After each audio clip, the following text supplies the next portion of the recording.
Assalamualaikum warahmatullahi wabarakatuh. Innal hamdalillah nahmaduhu wa nasta'inuhu wa nastaghfiruh wa na'udzu billahi min sururi anfusina wa min sayyiati a'malina. Man yahdihillahu fala mudilla lahu wa man yudlil fala hadiya lahu. Asyhadu an la ilaha illallah wahdahu la syarika lahu wa asyhadu anna Muhammadan 'abduhu wa rasuluh. Allahumma shalli ala Muhammad وعلى آله وأصحابه ومن سار على نهجه واتبع سنته وسلك طريقه ونهج منهج إلى يوم الدين. Jamaah sekalian rahimakumullah, alhamdulillah hamdan katsiran thayyiban mubarakan fih. Kita bersyukur kepada Allah Ta'ala karena pada kesempatan ini Allah Ta'ala berikan kita kenikmatan untuk bisa hadir salat jamaah ditambah dengan duduk di antara taman-taman surga. Kenapa dikatakan taman surga? Karena Rasulullah yang mengatakan seperti itu. Rasulullah pernah bersabda dalam sebuah riwayat, "Idza marartum birriyadil jannah farta'u." Kalau kalian lewat di taman-taman surga, mampirlah. Kemudian wakila, "Wa ma riyadul jannah ya Rasulullah?" Apa itu taman surga ya Rasulullah? Khilaqudz dzikr. Majelis-majelis zikir, majelis ilmu. Sehingga kita berharap dengan kita banyak hadir di majelis ilmu ini, kita sedang menikmati surga yang nantinya kita berharap Allah memasukkan kita di kemudian hari insyaallah. Amin. Jamaah rahimakumullah, di kesempatan yang singkat ini saya ingin mengajak diri saya dan kepada jamaah semuanya untuk merenungkan satu wasiat. Wasiat dari salah seorang ulama yang dulunya punya masa lalu yang sangat luar biasa buruknya. Siapa beliau? Beliau dulunya adalah perampok. Kalau bahasa kita mungkin seorang pencuri kelas kakap. Namun Allah bukakan pintu hatinya untuk kembali kepadanya. Beliau bernama Al-Imam Fudail bin Iyad rahimahullah. Al-Imam Fudail bin Iyad ini adalah sosok dulunya adalah perampok. Sampai orang di kompleknya itu tahu persis. Anda jangan lewat sana. Kenapa? Karena kalau Anda lewat sana nanti pasti dirampok oleh rombongannya Fudail dan teman-temannya. Jadi ini bukan cuma sebatas penjahat biasa. Ini penjahat yang sudah terkenal di masyarakatnya. Memang dia dikenal sebagai seorang perampok. Rahimahullah. Sampai satu waktu ada penyesalan. Seseorang yang sudah sampai pada titik kemaksiatan paling jenuh, biasanya dia ingin balik lagi kepada Allah Ta'ala. Sampailah di tengah malam ketika dia melewati satu rumah. Zaman dulu rumahnya tidak seperti sekarang, itu penutupnya kadang dari pelepah, sehingga kalau ada orang ngobrol dari balik tembok, itu bisa kedengaran dari luar tembok. Ternyata ada seorang wanita mengaji tepatnya pada ayat surat Al-Hadid, di mana Allah Ta'ala berfirman, "Alam ya'ninil ladzina amanu an takhsha'a qulubuhum li dzikrillah." Sungguh, sampai kapan hati itu kembali lagi untuk khusyuk kepada Allah Ta'ala lagi? Ayat ini demikian menyentuh Fudail bin Iyad. Ayat ini demikian menyentuh Al-Imam Fudail bin Iyad rahimahullah. Lalu kemudian dia mengatakan, Al-an, sekarang. Maka kemudian dia tinggalkan teman-temannya yang buruk. Lalu kemudian dia berhijrah dan belajar kepada para ulama di dua kota suci. Lalu kemudian beliau menjadi ulama besar yang dikenal dengan nama Al-Imam Fudail bin Iyad rahimahullah. Beliau wasiatkan kepada kita tentang 5 perkara. Wasiat inilah yang akan kita bahas pada kesempatan yang singkat ini. Kata beliau, khamsun min alamati syaqwa. Ada 5 tanda kerusakan jiwa seseorang. Ada 5 tanda kerusakan hati seseorang. Ada 5 tanda kerusakan kehidupan seseorang, rusak pada hakikatnya, namun terkadang dia tidak sadari itu. Apa itu? Yang pertama beliau sebutkan adalah qaswatul qalb. Hatinya keras. Jamaah rahimakumullah, tidaklah hati menjadi keras melainkan gara-gara dosa dan maksiat yang kita kerjakan. Tidaklah hati itu menjadi keras kecuali gara-gara perbuatan kesalahan-kesalahan, khotoya, dzunub kepada Allah Ta'ala. Sehingga kemudian hati itu tambah keras, bahkan lebih keras daripada batu. Lebih keras daripada batu. Dan itu terjadi karena memang Rasulullah pernah ceritakan, kalau kalian melakukan satu dosa, aku akan berikan satu titik hitam, kata Allah Ta'ala dalam hatimu.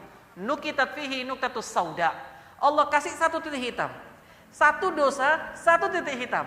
Hari ini dari pagi sampai jam sekian kita sudah sampai pada 50 dosa, berarti sudah ada 50 titik hitam di dalam hati kita. Fa'in taba, kalau kita tobat, istighfar, ingat lagi kepada Allah Ta'ala, sukila qalbu, hatinya balik lagi, putih bening lagi. Tapi kalau dia terus bermaksiat kepada Allah Ta'ala, gak mau tobat-tobat, apa kata Allah Ta'ala? Dalam hadis yang sahih, Rasulullah mengatakan murbat kal kuzza mujakhiyan, seperti panci yang dibalik. Hati itu menjadi seperti panci yang dibalik. Dibalik panci itu kalau sudah dibalik punya dua sifat. Satu, sifat pertama, panci itu pasti akan ada banyak angusnya, banyak jelaganya, hitam, legam. Dan kalau sudah dibalik nggak bisa nampung air. Tidak ada satupun di antara kita yang memasak dengan panci terbalik. Subhanallah. Ini pelajaran. Dan itu ilustrasi supaya kita gampang memahaminya. Itulah tanda kalau orang sudah hatinya sudah keras dan hitam legam, nggak bisa nampung air. Tidak bisa kemudian ditampungkan ilmu di situ. Tidak bisa kemudian dia mendapatkan manfaat dari setiap kebaikan. Dikasih nasihat, nggak dikasih nasihat sama saja. Dikasih nasihat mental lagi, dikasih nasihat tumpah lagi. Tidak ada yang bisa menampungnya. Kenapa? Karena tempat wi'aul ilmi, yaitu hatinya, itu sudah kebalik. Waliyadzubillah. Lalu kemudian Rasulullah menukilkan firman Allah Ta'ala di dalam Al-Quran, kalla bal rana ala qulubihim ma kanu yaksibun. Sungguh apapun yang dia kerjakan, yang dia lakukan sia-sia, nggak ada pengaruhnya. Dia mungkin sholatnya tidak membawa kebaikan untuk dirinya. Dia mungkin sedekah, sedekahnya tidak bikin dia semakin tawadu. Mungkin dia sholat malamnya hanya sebatas supaya proyeknya lancar dan seterusnya. Nggak ada kemudian sentuhan ruhani yang terbawa di sana. Qaswatul qalb. Ini yang pertama, tanda kerusakan kehidupan seorang. Kemudian yang kedua apa? Jumudul ain. Air matanya kering. Air mata, jemaah sekalian rahimakumullah. Air mata yang kita harapkan bisa menyelamatkan kita dari api nerakanya Allah. Air mata dosa yang setiap hari kita lakukan itu, kalau kita punya banyak dosa, lalu kita meneteskan air mata itu sebetulnya bisa menyelamatkan kita dari api nerakanya Allah Ta'ala. Tapi ternyata karena hati sudah terlampau keras, sehingga mata kita sudah kering, tidak bisa meneteskan air matanya lagi. Dulu waktu pertama kali kita taubat, air mata itu sering menetes, air mata itu sering terjatuh, tapi sekarang sudah kering karena seringnya kita berbuat dosa dan maksiat, waliyadzubillah. Padahal kata Rasulullah sallallahu alaihi wasallam, ainani la tamassahuman nar, ainun bakat min khasyatillah wa ainun batat tahdisu fi sabilillah. Ada dua mata kata Rasulullah yang enggak kesentuh neraka jahanam. Mata yang menangis karena takut kepada Allah Ta'ala, ingat dosanya, ingat maksiatnya, netes lagi, ingat kemudian kesalahannya, netes lagi, di tengah kesendiriannya. Dan mata yang kedua adalah mata yang berjaga di medan jihad. Kalau kita nggak sanggup berjihad karena memang tidak ada medan jihad di negeri ini, maka gunakan peluang yang pertama. Gunakan peluang yang pertama, jamaah sekalian rahimakumullah, di mana kita banyak menangis, ingat dosa-dosa kita. Namun air mata tinggal air mata. Yang ada hanyalah kekeringan gara-gara dosa dan maksiat yang kita kerjakan. Qaswatul qalb, jumudul aini. Kemudian penyakit berikutnya, kerusakan berikutnya apa? Qillatu haya'i. Rasa malunya sedikit. Enggak punya rasa malu. Orang kalau sudah keseringan maksiat pertama dia masih malu-malu. Maksiat kedua masih malu-malu. Maksiat ketiga masih malu-malu. Terus berkurang. Waliyadzubillah, kalau dia enggak segera bertobat, lama-lama dia akan senang dengan kemaksiatan itu. Lama-lama dia akan suka untuk ngajak orang lain maksiat.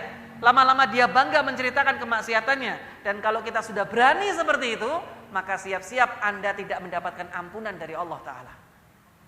Siap-siap. Karena Rasulullah pernah bersabda, kullu ummati mu'afah, kata Allah Ta'ala. Semua umatku akan dimaafkan. Semua akan dimaafkan. Semuanya akan dimaafkan. Mungkin ada yang masih bolong-bolong kebaikannya. Mungkin kemudian masih ada yang terjebak dengan dosa. Tapi dimaafkan. Tapi ada kelompok manusia yang gak dimaafkan sama Allah Ta'ala. Siapa itu? Mujahirin. Siapa itu? Mujahirin. Siapa itu mujahirin? Bukan muhajirin ya. Kalau muhajirin adalah orang-orang yang hijrah. Ini mujahirin. Siapa itu mujahirin? Kata Rasulullah sallallahu alaihi wasallam, orang yang ketika malam hari dia bermaksiat, Allah sudah tutupi aibnya. Allah sudah tutupi dosa-dosanya. Dia mungkin zina, minum khamar, mencuri atau maksiat-maksiat yang lainnya. Allah sudah tutupi. Pagi harinya dia ceritakan ke orang lain. Saya tadi malam zina sama si fulana di hotel sana. Saya tadi malam minum khamar di kafe sana. Saya tadi malam kemudian ke diskotik sana. Maksiatnya dia ceritakan. Maka pada saat itulah Allah marah sama dia. Kata Rasulullah sallallahu alaihi wasallam, Allah marah kalau tutupannya dibuka. Allah marah. Allah paling nggak suka kalau ada orang buka tutupannya.